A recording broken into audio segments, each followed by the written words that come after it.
Step right up, dummies, and listen to the stupidest sports show on earth with Rodney Newpol and Tim Van Stratton.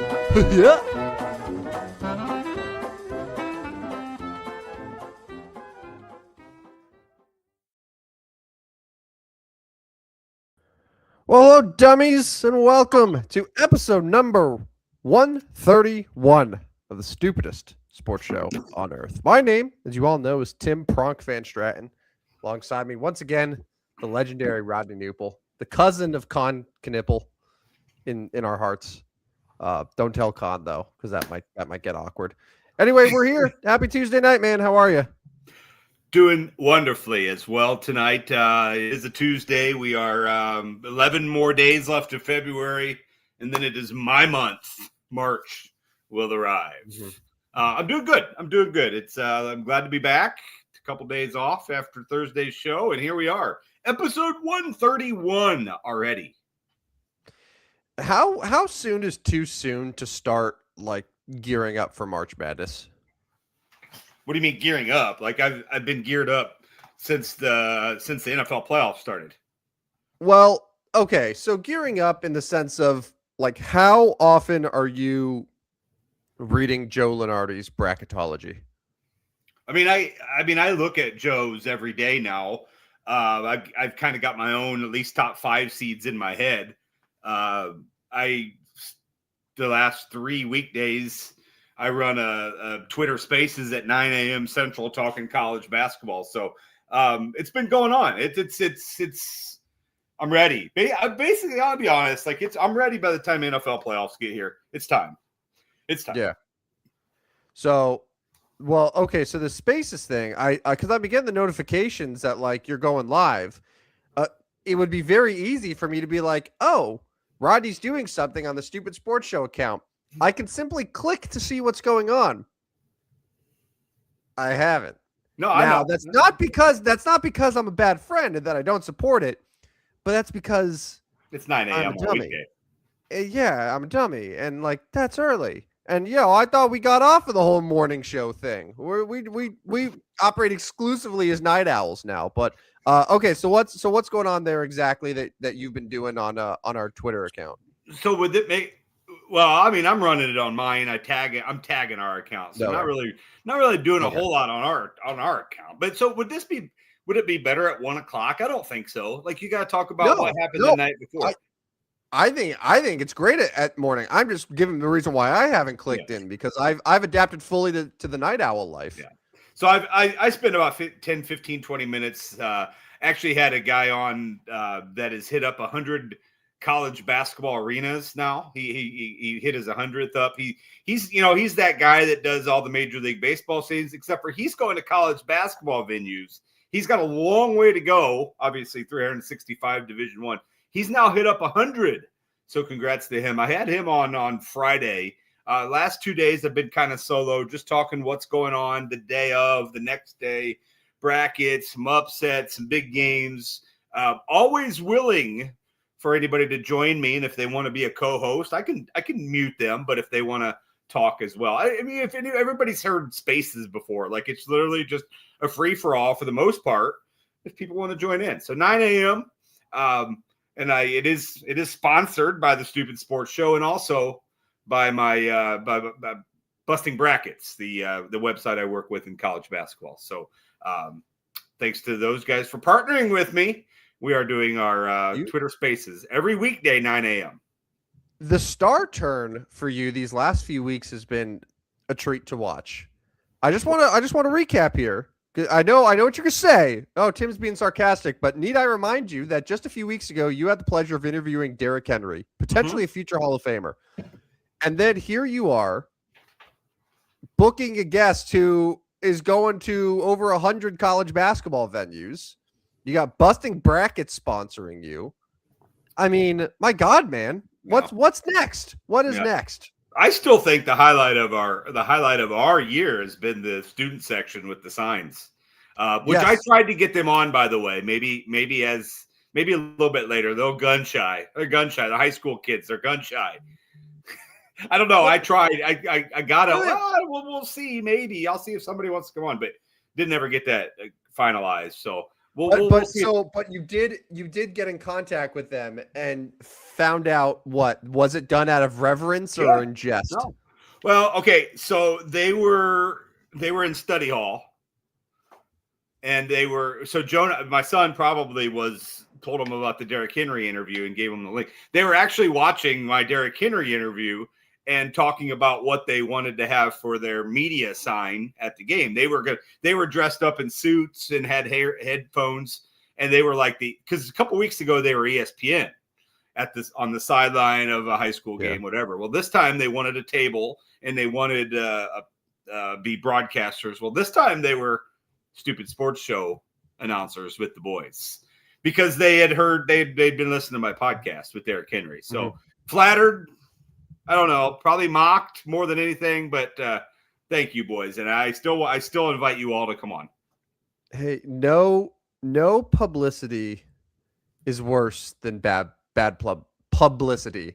It'd be nice if I could say the word. Maybe then we would have more people that would be wanting to revere us. But yeah, I don't know. Tony Clark got publicity today. It probably wasn't good. No, and don't worry, Rodney. We have baseball. We have baseball here in a sec. So I guess the whole in line with like publicity and people honoring our show. I think this is probably as good of a transition that we'll have to this. So real quick, and we're gonna get to like college basketball and the NBA and NFL. I got a good NFL game for Rodney because I'm not quite ready to just drop NFL content. I know it's February 17th. I just can't let it go. Not yet. Because we're in that time still where I feel like there's still some stories. But so we've mentioned it several times over the course of show. It's been well over a year now that Gateway Sports has been our one of our sponsors, but they've helped us out. They've put the word out there about everything that we're doing. And this morning, I didn't see Rodney's spaces, but what I did see was this image that he shared that I guess Gateway Sports made for us. And I just want to get like the initial reaction here of this. So I love it. I love it. Positives. Positives. Everything is spelled right. They're like, you know how with these AI images, it's like the logos will be all kind of warped, or like I like counted. I see 5 fingers on your hand there, so that's all good. Like everything is clean. It looks nice. You look great. I look 30. You look fantastic. You look like you're like a 28-year-old who just like loves hanging out with the boys, cracking a few beers. Like, love it. I have some issues with my depiction.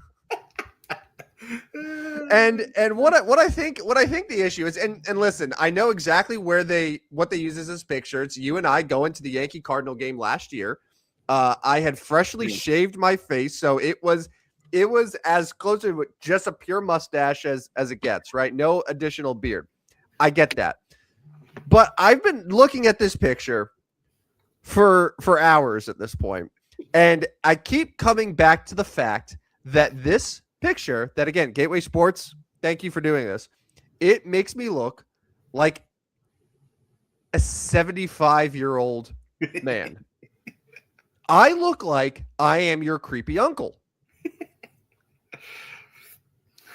Like I'm just the Uncle Tim with his weird mustache who, like, you got a cool smirk. You're just like, yeah, check this shit out. I got my backwards cap. We're on the field. I'm just like, hey, everyone. I got like the mouth open. I got like the weird, like the defined chin and the neck. And I did just wrinkle. I don't think I look like that. Right? No, I don't think so. Need I remind the people, I am 10 years I'm 10 years younger than you. Yeah. Yeah. No, we could, I think you just asked Chat GPT, make Tim look 40 years younger than this picture. And it might be spot on. Yeah. Like I'm not over exaggerating. Like I look like I'm at least deep in my 60s. Like an old man. I look like an old man who used to play for the New York Yankees back in 1973. Who's come for Legends Day, some game in August, and I just get to hang out with all the other guys, Ron Guidry and Reggie Jackson and like all these other old timers. That's what I look like, and you just look like a cool Cardinals fan who's in the prime of his life. Yeah. Yeah, that was a good time, by the way. Good win for the Yankees. Devin Williams did not get in that game, by the way. Thank God. Thank God. I watched the highlights of that game actually yesterday or 2 days ago, just for shits and gigs, just to be like, hey, what did it look like on television? Man, there was a lot of runners left on base. I mean, it was a 4-3 game. It could have been very high scoring. It's hot as shit. It was like 4 hours. It was like 4 hours too. And a night game, and we were still just like, oh my God. And then like the next day, we didn't go, but like the next day was the one that people were just dying in the stands. Yeah. All right. And so all that to say, thank you, Gateway Sports. Yeah, thanks. No, I like it. And I know you do. I know you love it. So Gateway Sports, let me get that for you real quick. If you love sports at every level, there's only one place you need to be, and that's Gateway Sports. They covered all the preps, college, and the pros. Real coverage, real voices, real passion for the game. From live shows to podcasts, Gateway Sports connects the region like nobody else. Proudly powered by First Form and Recalibrate. Visit gatewaysports.net. Every level, one gateway. There you go. Gateway Sports. Thanks for the picture, by the way. I as much as Tim doesn't like it, I do appreciate it, and I'm going to continue to use it. No, like for real. Like I would say, you take like your side. You can make that your profile picture all across the board. It looks great. Like you look fantastic, man. You're young. You just look like cool. It's like, yeah, I'm a host, and I'm just like, and I'm the guy who is going to just stare at you uncomfortably until you ask to leave. So not want to sit next to me. I could crop this pretty easily and cut you out, and it would still have the Stupidest Sports Show on there too. Yeah. So like every so often, it's just going to be like jump scare, and then just there you go. Then we just there you go. That looks a lot. That looks pretty good. Just me there. Oh yeah. See that. I see enough, man. I see a glow, but it looks good. I think it's a winner for you, just for you. All right. So yeah, we talked a little bit earlier. So college basketball, this is perfect. So you have been reading daily updates from Lenardi and all the other college basketball dweebs about the bracket. And apparently you have your own bracket. You have, what'd you say, the top 5 seeds from pretty good idea. So you got like the top 20 teams that are all so okay. So Lenardi's latest update. So Michigan's the number 1 overall seed. They had a big win today against Purdue. You have UConn, who I have a feeling might have just snuck into your top 4 as well. You have Duke. Then you have Arizona. Some of the other teams you see, like Illinois is a 2 seed. Purdue is a 2 seed. Houston's a 2 seed. Houston, not a good loss the other day. And then Iowa State. Yeah, I mean, the loss was to Iowa State. I mean, Purdue's loss today to Michigan might have been just as bad. It was kind of a blowout. So, so you're right. Michigan, Duke, and they play this weekend, by the way. Good game. It's a good game. UConn's 3. Arizona's 4. Koa Pete now might miss some time for Arizona. So Houston's got a chance to sneak back in there. Honestly, Illinois has an opportunity that they could potentially still be a 1. They got 2 California games this week, but they're looking at a 2. I don't think my Jayhawks are going to move to a 3, and they've got a pretty tough or move to a 2. I think they're a 3 at best, but I think they'll move to 4 or 5 by the time it's done. They're going to lose a few more games. I got Gonzaga, Kansas, Florida. Florida's playing really well right now. Texas Tech as another 3. There's some games going on now as well that could affect. One thing I want to mention, so Miami, Ohio won again tonight.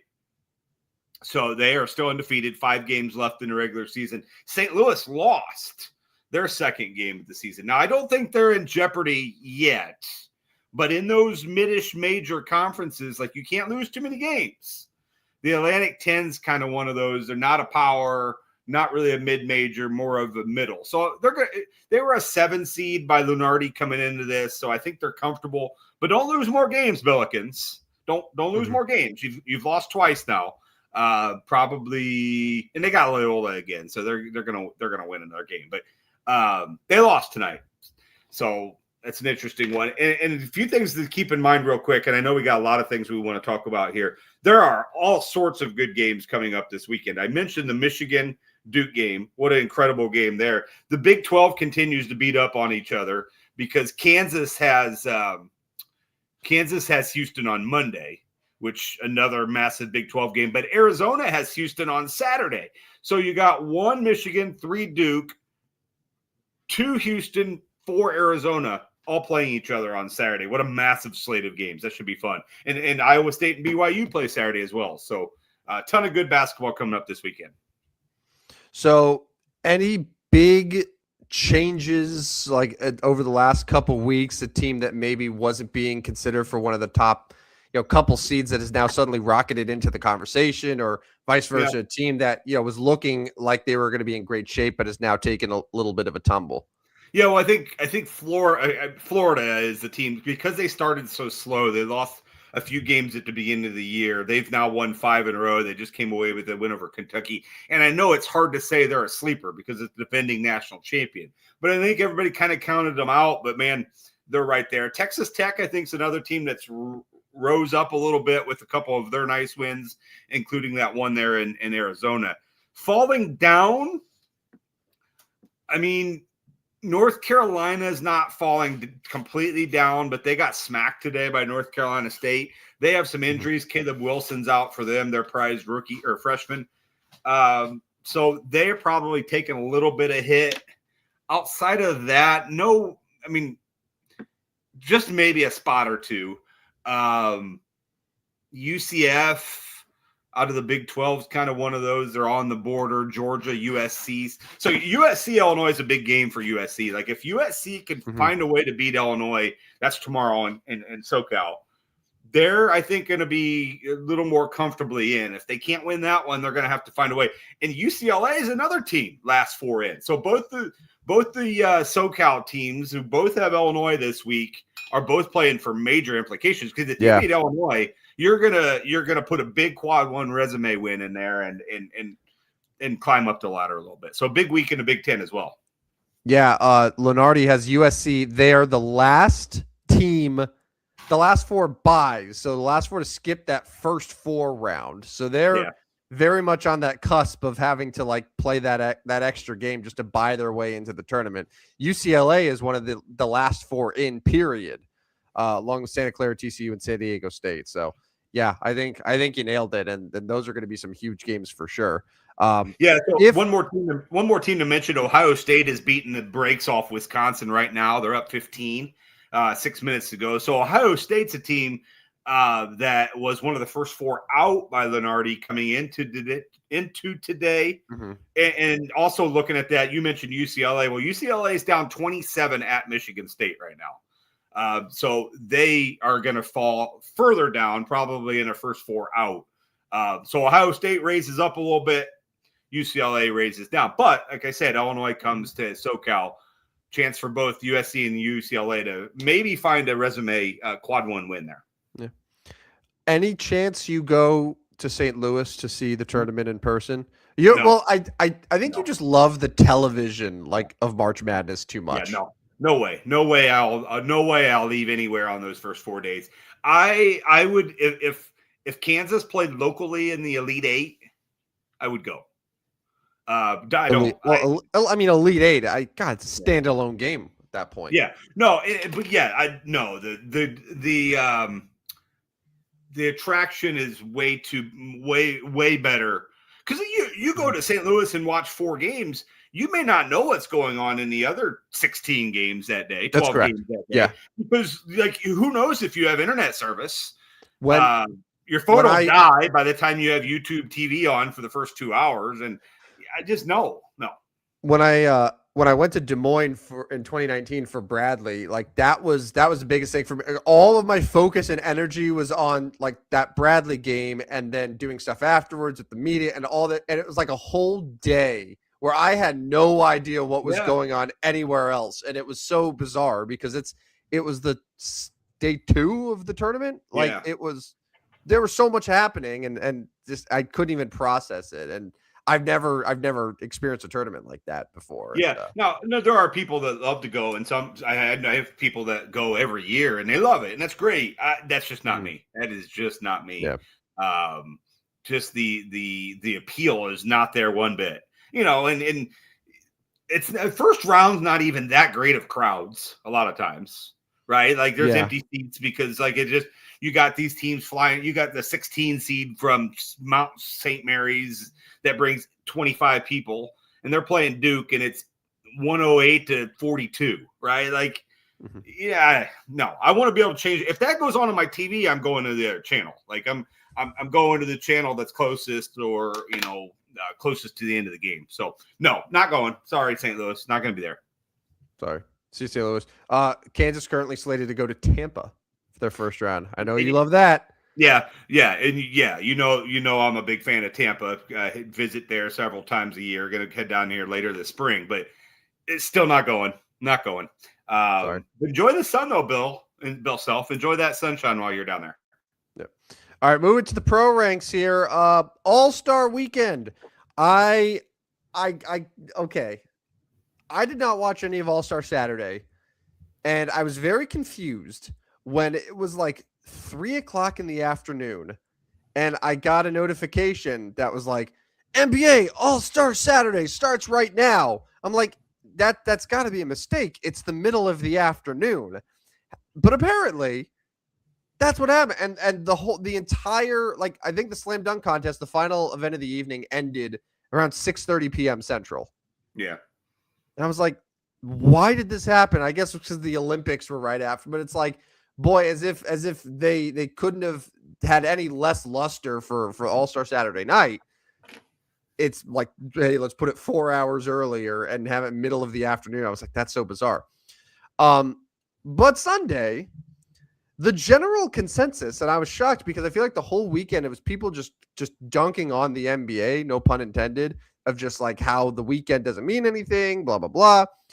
But the general consensus now is that the NBA All-Star Sunday, this new format they did with the 3 teams, was actually pretty successful, where the first 3 games were all decided by the final basket.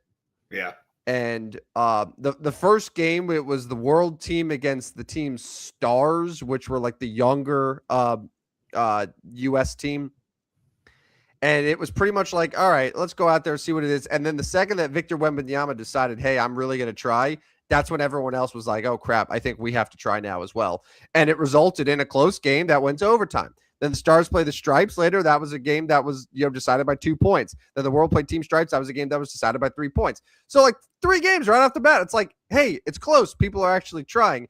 And then you got to the championship, and all the old guys just totally ran out of gas, and it was a blowout. But I think that they just needed one person to just be like, hey, instead of just not trying, what if, and hear me out, we actually give effort? And Victor Wembanyama was that person. Right. And it spilled over, and as a result, other people tried, and it ended up being a more entertaining All-Star Sunday than we've seen in quite some time. So Victor Wembanyama, congratulations. That is a major points for becoming the new face of the NBA. Just for doing that. Yeah, no, I didn't get a chance to see much of it either. But yeah, you're right. I did see a lot of the dunking on the NBA, and like it's every year. Some people it's every year. It's just like the annual time to dunk on them. So yeah. I was disappointed though that Team World that you and I were very high on lost both of the games to the Americans. That's not good. Well, we do have to consider that Giannis and SGA were out. Yeah. Did not play. I feel like with them, that would have been a little bit of a different situation here. And like Jokic only played 5 minutes in the first game that they played against Team Stars, but still, you got Wemby, you got Luka, you got Towns, you got Siakam. I expected a little bit more from Team World. Maybe next year. There's always next year. Maybe next year. So no NBA until Thursday. You will be happy to know. Oh, I thought that never mind. For some reason I thought that the Charlotte Hornets were going to be on national television Thursday night, but I misread that. They will not be. But they are hosting the Houston Rockets. Yeah, they got back-to-back, too. They got the Cavaliers the next day on Friday. So back-to-back home games, back-to-back tough games. It's an interesting start for Charlotte. But then it softens up for the Hornets. The Wizards, the Bulls, the Pacers, the Trailblazers, and the Mavericks.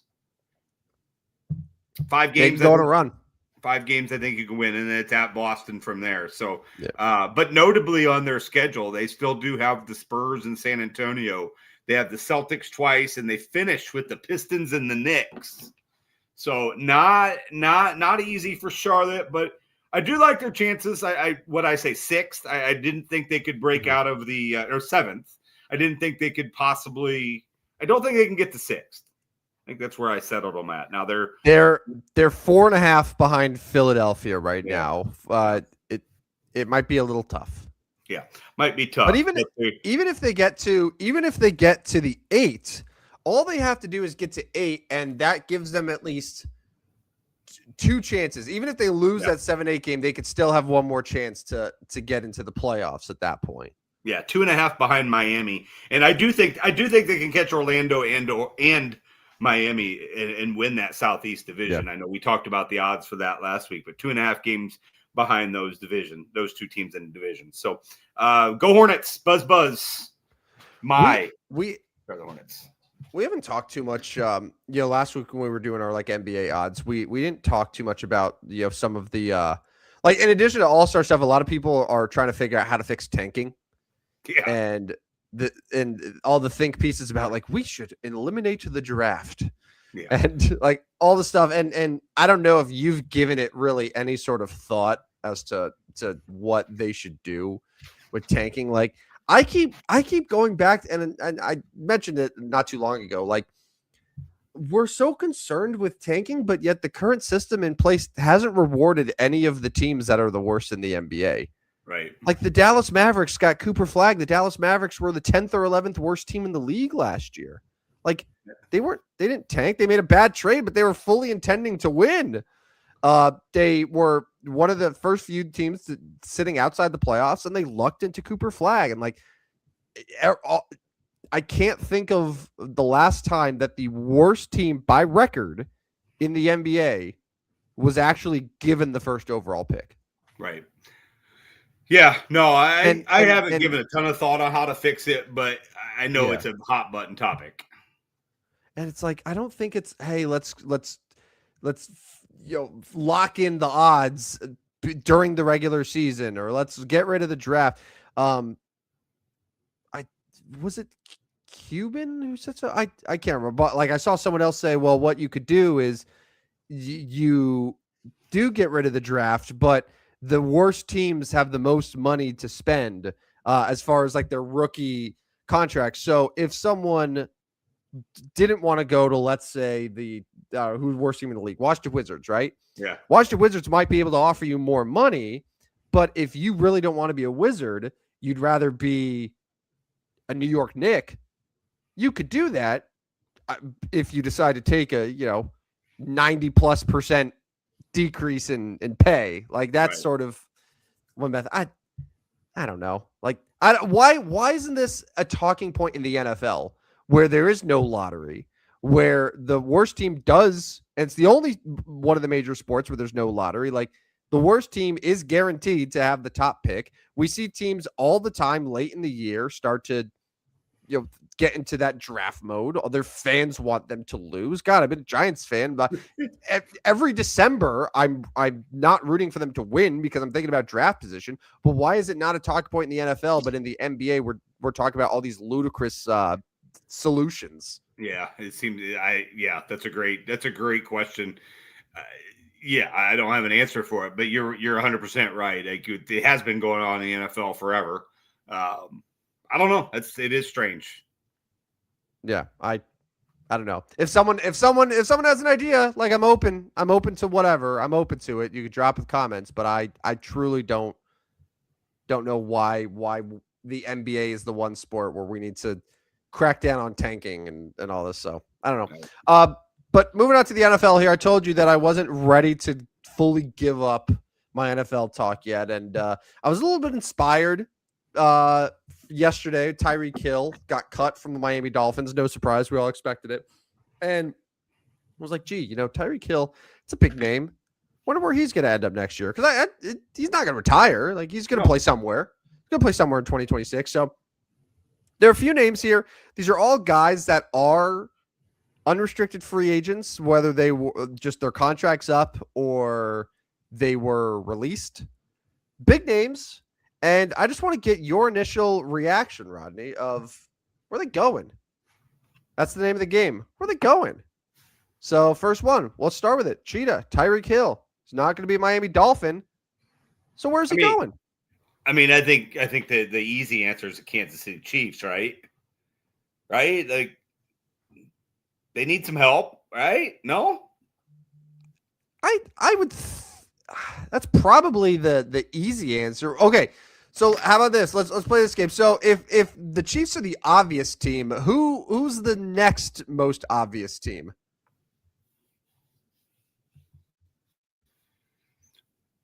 What about the Baltimore Ravens?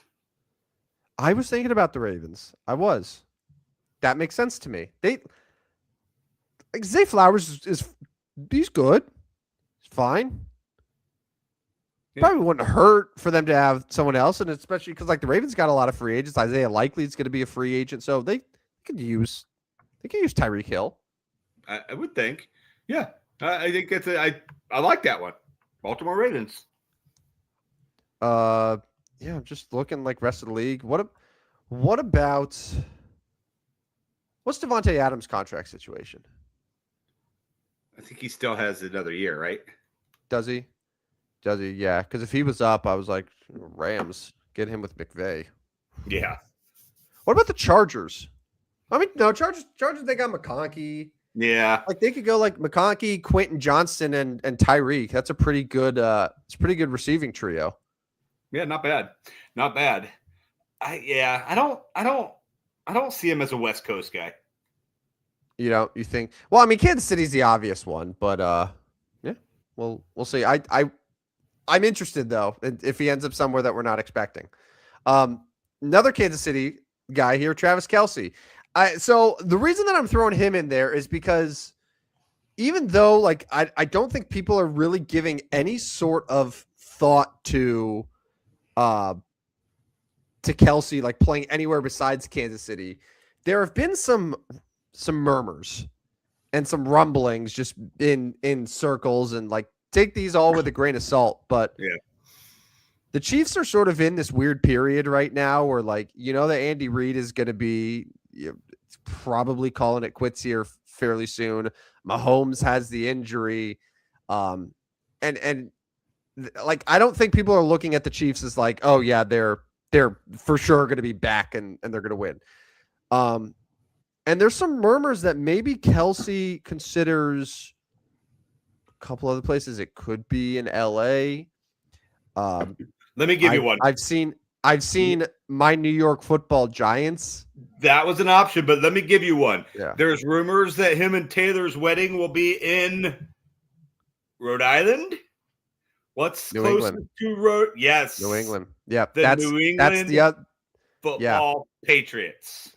Yeah, I think the 4 team is New England, the Giants, the Chargers, and then maybe, or not the Chargers, the Rams, and then maybe one other team that's sort of along the East Coast there. But yeah, I've seen that too.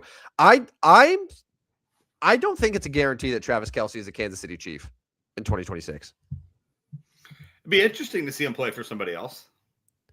So if you had to say right now, if he's not a Chief, where's he going? You're going to say Patriots? Patriots. That's my choice. Yeah, that would be interesting, man. That would be interesting. And then they can have 3 tight ends that are just all. Yeah. Well, that's the name of the game in the NFL now, though. Yeah. All right. Kirk Cousins, he's not officially a free agent, but he is going to be. He's going to get cuts. We could do this with a number of quarterbacks. You could do it with Tua, but Kyler Murray, but they're as of now more trade candidates than just free agents. But Kirk Cousins, he's not going to be in Atlanta. Where's he going to end up? Where's he going? back to the Minnesota Vikings. To start over JJ McCarthy? To compete for the job. If Kirk Cousins goes to Minnesota, he will start a handful of games. Yeah. Yeah. Well, I mean, he's getting cut, so they're not going to have to pay his salary that he's getting in Atlanta. I mean, at this point, Kirk Cousins is not going to be able to demand a massive contract like he had in Atlanta. Yeah. What about the Colts? What about the Colts as a second choice? It sounds like they're going to move on from Anthony Richardson. I know Daniel Jones they're committed to, but also like probably won't be giving him a huge deal because of the injury, and maybe they like Kirk there as a backup option. I mean, yeah, the Colts like old quarterbacks apparently. They do. And maybe that's probably why I'm thinking about them. Just old white veteran quarterbacks. It's just they love them. I mean, sure, yeah, Kirk could go there. Trying to think what another option would be. I mean, Jimmy G's a backup, but like, why not go be a backup for Stafford in LA? Yeah, or Purdy's backup in San Francisco. Yeah. Because I mean, Mac Jones is a free agent. Mac Jones is probably, based on what he did in those few weeks when Purdy was hurt, Mac Jones has probably paid himself out of San Francisco and is going to be able to actually compete for a starting job somewhere. Yeah. Like if Arizona trades Kyler Murray, like they could sign Mac Jones or whatever. Like there's a number of options, right? So Kirk Cousins backing up Brock Purdy probably is a pretty good spot for him. Yeah, wouldn't be terrible. I mean, I don't think neither would go in LA to play for behind Matthew Stafford. Like Stafford might get hurt. Okay, you got a veteran, probably somebody that McVay could probably get to play decent football, right? Like he's not going to burn the world, but he could still win some in LA. So be interesting. I still think he's going to end up back in Minnesota though. All right. Dallas Goedert is a free agent. Where's he going? Stay with the Birds? Dallas Goedert, huh? It's an interesting one. I feel like he was probably Philadelphia's most consistent player on offense this year. Yeah. Dallas Goedert's going to go to your New York Giants. Oh. It's the reverse Saquon Barkley. Boy, if I hope it's not fully reversed where he comes and immediately sucks. But man, that would be amazing if he came to the Giants and was great. Or comes and wins a ring. That too. I mean, you say Saquon came to the Eagles and immediately sucked. I say I was saying like the full reverse Saquon, because Saquon went from the Giants to the Eagles and then had his career year. The full reverse would be a guy going from the Eagles to the Giants and falling off a cliff. I can see the Giants possibly overpaying him to get him out of Philadelphia and come to New York. Yeah, I mean, I certainly wouldn't hate that. There are quite a few tight ends that are free agents. You have I mentioned Isaiah Likely earlier. That's probably the guy that's going to be linked to the Giants the most, just because of the Baltimore connection. Is it Chief Njoku? Njoku, yeah. Isn't Njoku getting released? I think so, yeah. So Njoku, Kyle Pitts is a free agent. Yeah. There's a number of options. The Bears are going to move on from Cole Kmet too, right? I would assume so. Yeah. I would assume that he would be a cut can. So you're probably going to see quite a bit of tight end movement. Yeah. Across the league. And so like imagine you go into 2026 where Travis Kelce, Kyle Pitts, Dallas Goedert, David Njoku, Cole Kmet, Isaiah Likely, like all on different teams. I mean, that's the NFL. Yeah. All right, here's one. I didn't realize he was a free agent. Mike Evans. He had some injuries this year, which was fortunate. Like, you're shaking your head. Do you think he just stays in Tampa? Yeah, 100%. They're not letting him go. I'm going to throw a team at you. 1-year deal. Give him an opportunity to win. I think that it would be a home run for this team. How about the Buffalo Bills? Oh. Our Buffalo Bills. Yeah. They need a receiver, dude. Like I know that they've been trying to do this whole thing with they could give anyone to Josh Allen. Yeah, there's some decent players there, but like you throw Mike Evans in there for a year. I would like that a lot. Yeah, that's not bad. That's not bad. I just look at Mike Evans like he's lifelong Tampa guy, right? Like Tampa's going to do whatever they can to keep him. I would think. So I mean, that's what people are saying about Travis Kelce until he leaves Kansas City. Yeah. Now it's hard to think of anything but Tampa or now Buffalo because Buffalo makes too much sense. I don't know if I have a better solution for Mike Evans. I'll go. Yeah, no, I like it. I'm just gonna stick with Tampa and say Buffalo is a great choice as well. Yeah. All right, last one. Aaron Rodgers. It's Pittsburgh or death, right? Yeah. I've got a place for Aaron Rodgers to go. Oh, this will be good. Hell. Go to hell, Aaron Rodgers. I think that's perfect. I think that's all that needs to be said. Hey, guess what? Baseball starts this week. Baseball starts this week. All right. Pitchers and catchers. As you can tell, we're very excited about Major League Baseball's return.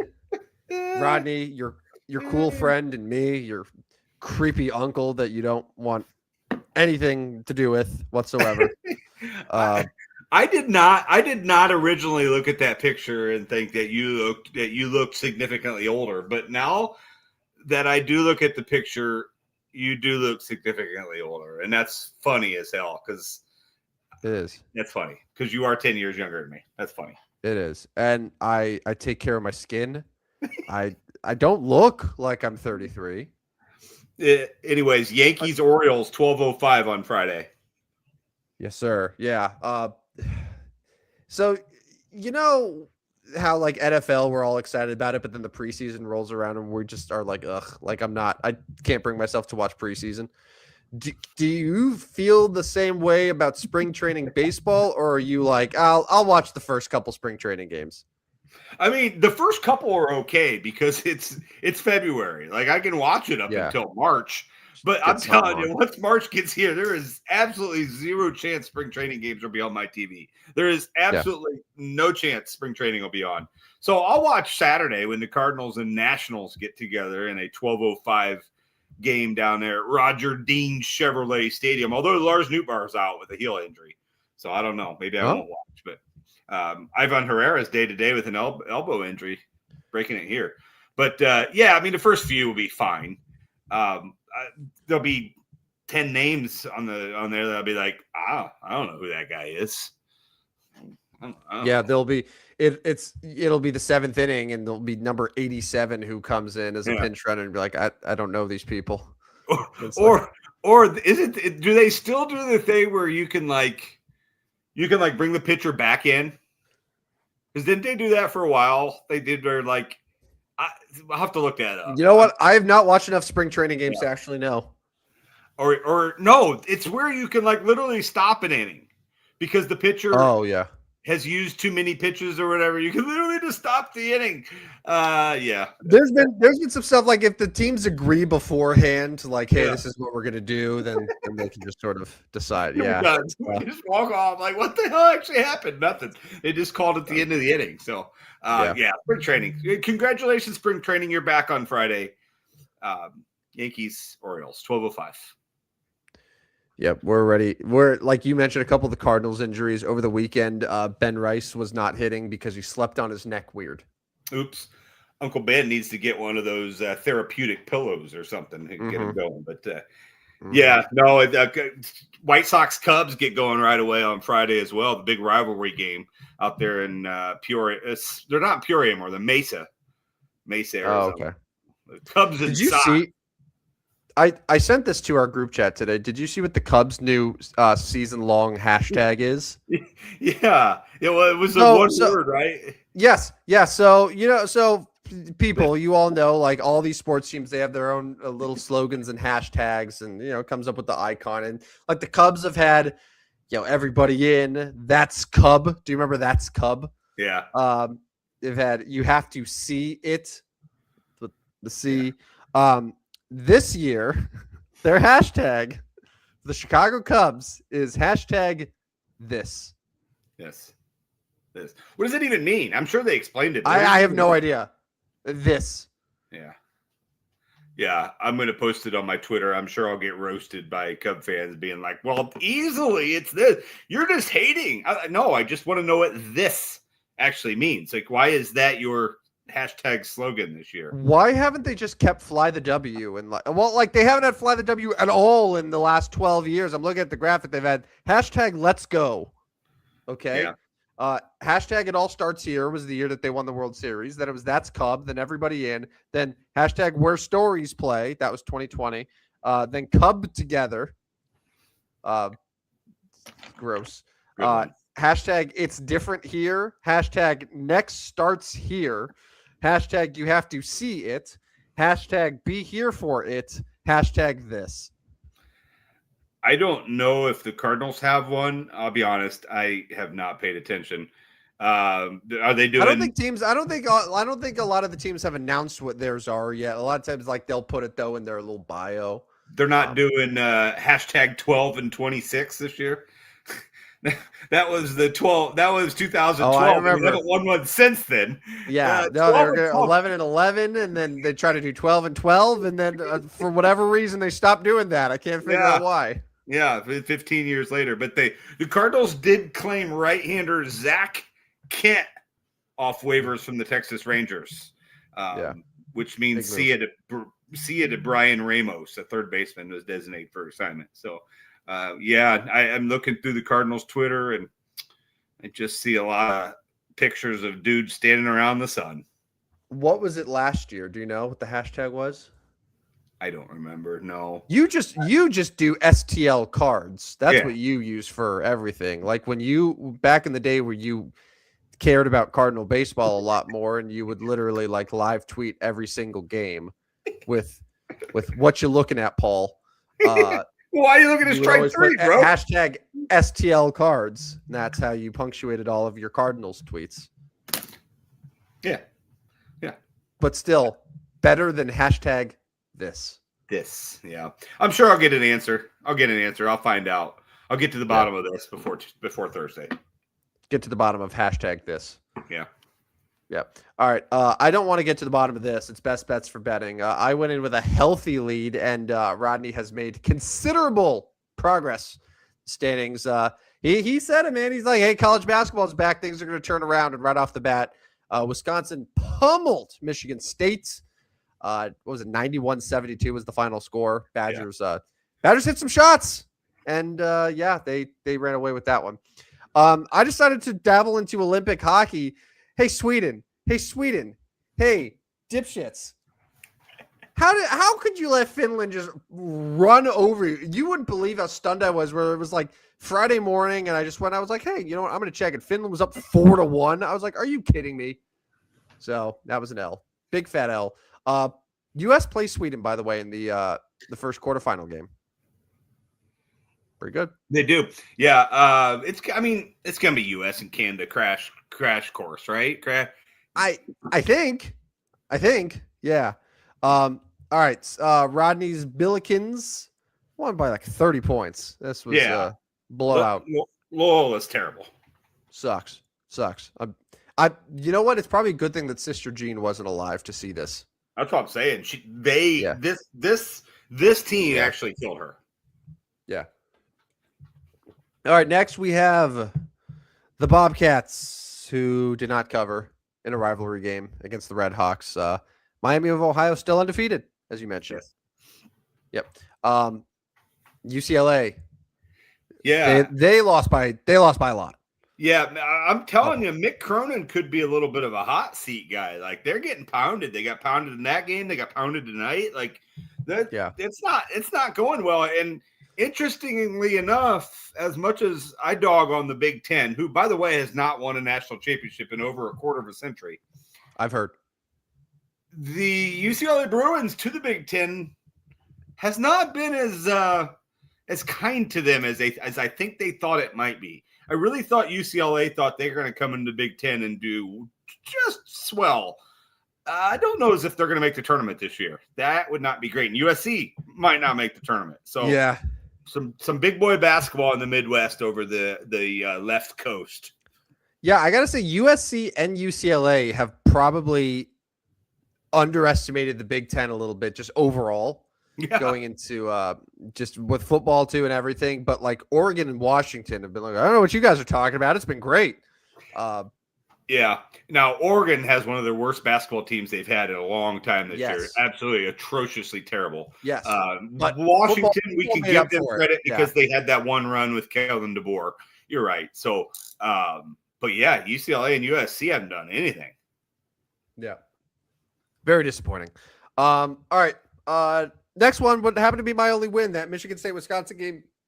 It went well over, and I was happy to see that. It was, I think, 163 was the combined point total for that one. So good win there. You were all over this one. Purdue handled Iowa. That was a nice win for them.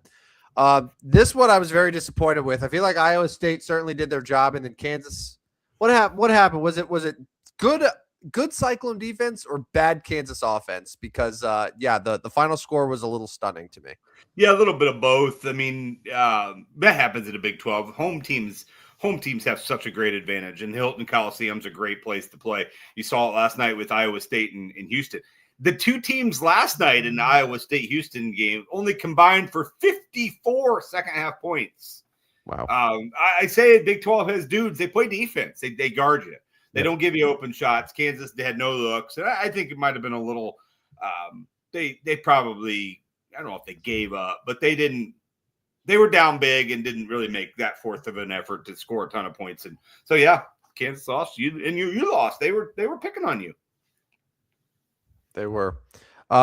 This was a close but a win, and I think it was 9-point game here for Kentucky. Florida did get the win, but Kentucky was able to cover those. And then last one, I decided to get a little too cute here. So I was like, hey, you know what? This dunk contest, it's a bunch of no names. They're going to go out. They're going to try to prove themselves. What happened was Jace Richardson gave himself a concussion, and Jackson Hayes had like the least creative dunk in the history of the dunk contest. And some guy on the Heat who's like the 14th man in their 15-man rotation won. And yeah, there was one perfect score, and it was from the guy who won. Who, if I asked you his name right now, dunk contest 3 days ago, who won? Johnson? Yeah, was it? What's his first name? Key. I'm gonna have to look it up now. Dunk contest winner was. Is it Kashad? Kashad, yeah. Kashad Johnson, who beat Carter Bryant in the final round. Yeah. Which, of course, led to the dunking on the NBA all weekend, because this isn't my NBA dunk contest, dunking from the whatever. Yeah. And I'll say, in case it wasn't already obvious, Jace Richardson like hitting his head and beefing and like just bailing out on his dunk is the reason why no superstar wants to do the dunk contest anymore, and why we're never going to see it happen again. Like, that's why. Yeah. Which on they the were other, considering it, they're not anymore. Which on the other side, typically a lot of the stars want to hit in the home run derby, which is why it continues to be a little bit more of a catch when it comes to watching. I mean, people more than often watch the home run derby. Now, don't get me wrong, there ain't shit else to watch when the home run derby's on. Nothing. No, but it's a lot more entertaining to watch it than if like the dunk contest was the only sports thing happening at that time.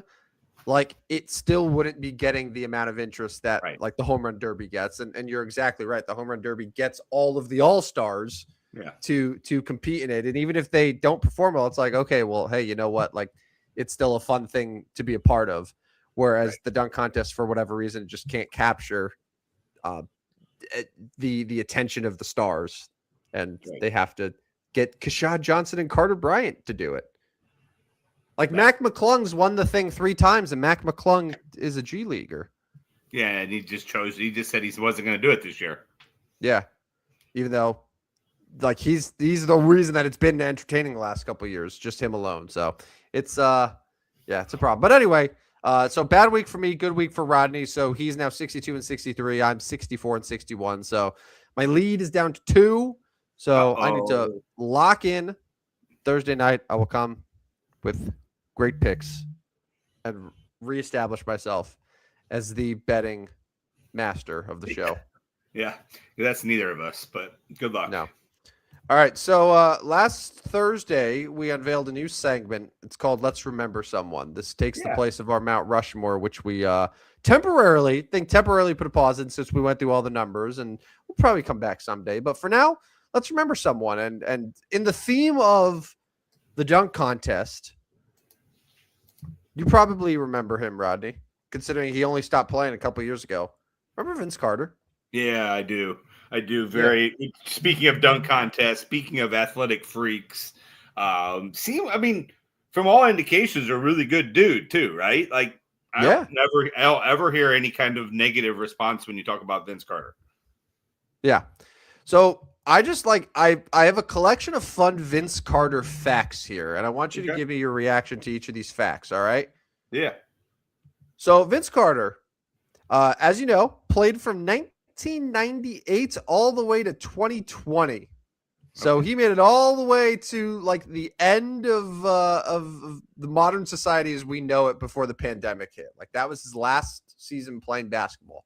But Vince Carter, this is the only player in the history of the NBA to have appeared in a game in 4 different decades. That's crazy. That's pretty good. He's one of 6 players in NBA history to average at least 20 points, 4 rebounds, and 3 assists per game in 10 straight seasons. It's pretty good. Okay. As far as playoffs go, a lot of people don't think of him as a playoff guy because he doesn't have a ring. He spent a lot of years with the Raptors, with the Nets, but he has a few playoff records, including back in 2001, most 3-point field goals made in a half. Do you think of Vince Carter like you think of 3-point shooting? Probably not. No, not really. But Vince Carter in Eastern Conference second round against the Sixers in 2001 made 8 threes in one half. Okay. Never knew. Also, those threes were consecutive. And those are that's a record as well. Most consecutive 3-point field goals made in one game and in one half with 8. So 8 straight threes that he made without missing. So just like one of the fun records there, he's got a ton of Raptors records, Nets records. He scored 51 points a couple times. He's the first and only 40-year-old player to hit at least 3 3-pointers in a playoff game. So if the Lakers get to the playoffs, LeBron will have a chance to maybe beat that this year. But for now, that belongs to Vince Carter as well. But what amazes me is that Vince Carter, Hall of Famer, this long career, the peak of his career, he was averaging 25 easily a night. Right. Never once finished higher than 10th in MVP voting. Ouch. Just because the quality of the league. Yeah, well, so he only was even on the MVP ballot 4 times. 3 of those were in his first 3 seasons in the NBA. Finished 16th, 10th, 11th. And then in 2005, the year that he actually got traded to New Jersey, middle of the season, he was 13th in MVP voting. So 4 of his 22 years, he even got MVP votes, and he never finished higher than 10th. But yet, he's by I think what we all consider to be like an incredible player, no doubt Hall of Famer. Probably hurt that he played so long that for his career, he only averaged 16.7 points a game. On the surface, you see that it's like, only 16 points a game, but like one of the best sort of 12-year, 10-year, 12-year runs, like as good as anyone. And yeah, like an interesting player that lasted very, very long and has all these records, but maybe, yeah, just hurt by the era a little bit as far as why he didn't get considered more into the, like, definitely not like in the Kobe Duncan Shaq tier of like who he was going against, but like you average 25 points a game really consistently good. in that era. Like, you're a pretty good player. I promise I'm going to set up Thursday's show this time, and I have some work to do because you've come away with two pretty good names here to start this feature that we have. So I'm gonna have to come up with a good one on Thursday. So we don't have any rules. It can be anybody in the world of sports, right? No rules for this. Just remember, anyone you want. Yeah, I'm just like finding guys who it's like, you know, we could do. Hey, Michael Jordan, remember him? Yeah. But like, I like looking at the guys that we all remember that were like, okay, these guys were great, but like maybe we forget how great they actually were. Like Frank Thomas, it's like how he was exceptionally awesome. Pretty good. And like Vince Carter, like guys at their peaks, they were like really, really great. So yeah, like finding those types of guys and just like giving them the respect that they earn, that they deserve. All right. So, and we're giving them their flowers. All right. Yeah. That's what that is exactly what the cool kids say. And I know Vince, he's like big in the media. He's probably watching right now. This is an open invitation. But hang on. There's only one cool kid in this group. Oh, that's true. There's one cool kid and one creepy old man. Yeah. There's only one cool kid. So sorry about that. Anyways, we're probably up against the time. I hope if you're not following us on Twitter, do so. There's no W on the end. There's no W on the end of our Twitter account. And my Substack is over 500 for the month, finally, in the year. So I don't know about tonight. We'll see if I can keep it above 500. But college basketball, you know you want my picks. I mean, he just showed you best bets for betting up here, and it just rolled through Kentucky, Purdue, St. Louis, Wisconsin. Like, easy money, man. Easy money. So easy money. Follow us on Substack. The code is right up there. It's right up there for all the normal people. It's right up there. There's no reason to not see it. I mean, it's a QR code. Like, just scan it. You know you want to. But yeah, that about does it. And as Rodney mentioned, we'll be back Thursday night, 9 p.m. We'll have a fresh batch of best bets for betting. I believe that you have declared you're planning the show, which will be exciting. I can't wait to see what you decide to do. It is my turn after 3 in a row by you. Yes. Yeah. Well, you know, listen, that's as long as it gets done, that's what matters. We're a team. Yeah. We work hard. That's true. And and thanks again, by the way, to Gateway Sports for this and just for our general support. Love it. I promise I'm not taking it personally. It's just maybe how I look, and maybe I just see myself in a different light than how I appear to the rest of the world. That's all. It's all good. It's all good. No worries. But all right, let's get out of here. Have a good night, everyone. Thanks to everyone who tuned in. Remember, Thursday night, 9 p.m. we'll be back on the air to talk all things in the sports world, college hoops, NBA, Olympic hockey, baseball. I hope more NFL. I just keep giving me NFL stories, man. That's just we're in motion as long as we can. Actually, yeah, I think we're going to get to your mock draft on Thursday. Don't tempt me. No, because we're going to do it in February because I'm not allowing it in March. We can get back to it in April. So you can do a version of it in February, and you can do a version of it in April. And then the draft is what, May, or is it in April this year? It's always April. It's always late April. Yeah.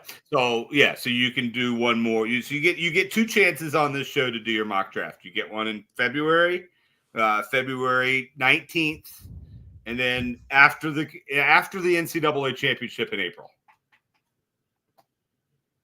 We'll see about that. Yeah, because you're setting up Tuesday's show.